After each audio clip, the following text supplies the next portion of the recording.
Bonjour, bonsoir. Bienvenue sur ma chaîne Cindy Beta, je suis Cindy et tous les dimanches à 18h je poste une vidéo.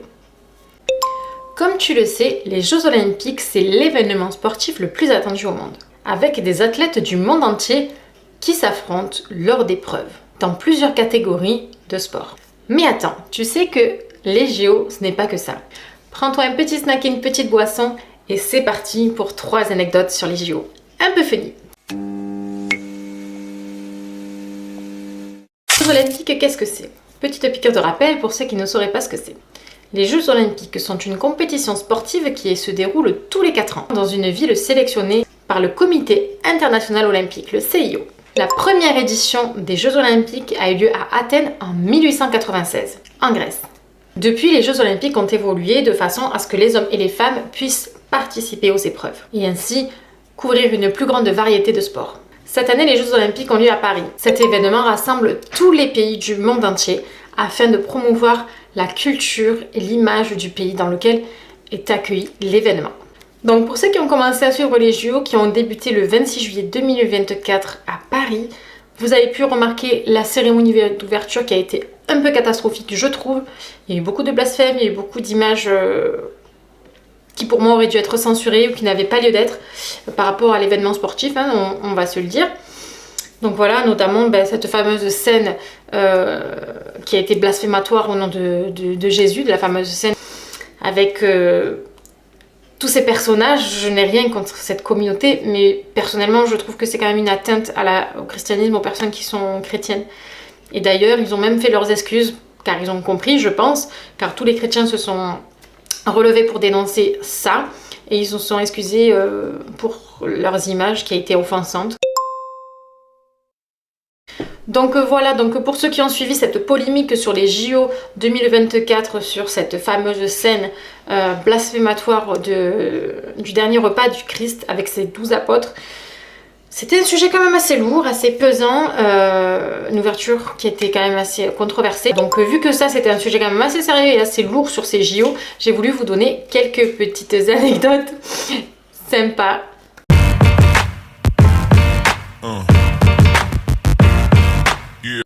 Anecdote numéro 1. Les médailles d'or ne sont pas en or. La médaille d'or est le symbole ultime de la victoire aux Jeux Olympiques. Mais contrairement à ce que l'on pourrait croire, elle n'est pas composée entièrement d'or. Depuis 1912, les médailles d'or sont en fait recouvertes d'argent et d'une fine couche seulement d'or par-dessus. Selon les standards du Comité international des Jeux Olympiques, les médailles d'or doivent comprendre au moins 6 grammes d'or, le reste étant de l'argent.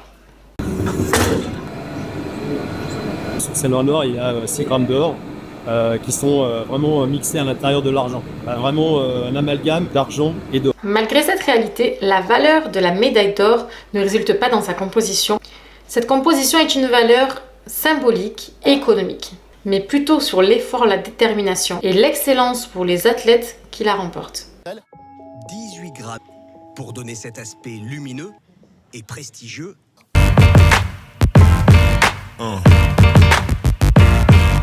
On passe à l'anecdote numéro 2. Les JO de Sydney mettent en place un dispositif anti-requin.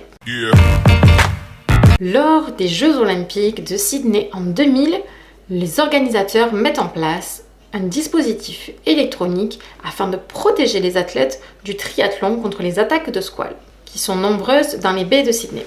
La société SharkSafe, après avoir reçu l'autorisation, équipe tous les athlètes d'un émetteur d'1 kg sur leurs jambes, qui permet de repousser les requins via des champs électriques, qui troublent leur système nerveux. La scène semble extraite d'un film d'horreur. Face aux caméras de la Ligue de surf, un requin attaque le triple champion du monde Mike Fannings. L'homme disparaît derrière les vagues. Sur la plage, c'est la panique. En quelques secondes, le squale s'échappe. Évidemment, il ne s'agit pas d'une arme à feu, mais d'un dispositif qui pourrait bien changer la vie des surfeurs et des plongeurs. Le but de l'opération, c'était de faire un répulsif passif pour dire à un requin, écoute, t'as rien à faire ici, simplement si tu peux te pousser de 50 mètres et d'éviter de m'attaquer. Cet objet sous forme d'un pistolet pour les plongeurs ou d'un tube que l'on accroche à la jambe des surfeurs combine deux technologies. Il dégage des UV pulsés tout d'abord pour gêner la vision du requin, mais aussi un générateur d'ondes acoustiques. Qui permet en fin de compte d'envoyer des basses fréquences et des ultrasons qui ont la particularité d'envoyer des cris de guerre de type dauphin. Donc le requin connaît ces cris et se méfie énormément.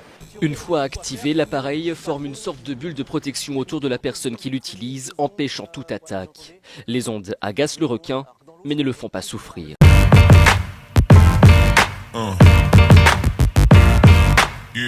On passe à l'anecdote numéro 3. Le farceur au slip enflammé. On est en 1956 à Melbourne en Australie. Le relais de la flamme jusqu'à Melbourne est marqué par une forte canicule. Canicula, canicula. Alors que la torche passe par Sydney, un étudiant en médecine passe tous les dispositifs de sécurité. Et la foule en trottinant avec un flambeau, fait avec un bâton, une boîte de conserve et un slip enflammé.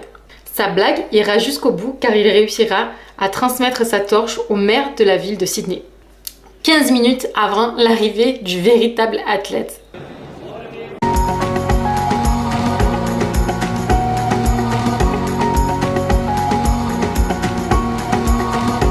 Cet épisode, je vous raconte 3 anecdotes sur les JO se termine. Merci d'avoir regardé. Si tu as aimé cette vidéo, mets un petit pouce en dessous de celle-ci et un petit commentaire pour me faire savoir quelle était l'anecdote que tu as préférée. Moi, la mienne, c'était la dernière qui était la plus funny. N'oublie pas d'activer la petite cloche et de t'abonner. Et en attendant, on se retrouve dimanche à 18h pour une nouvelle vidéo. Prenez soin de vous. À très bientôt, bye bye.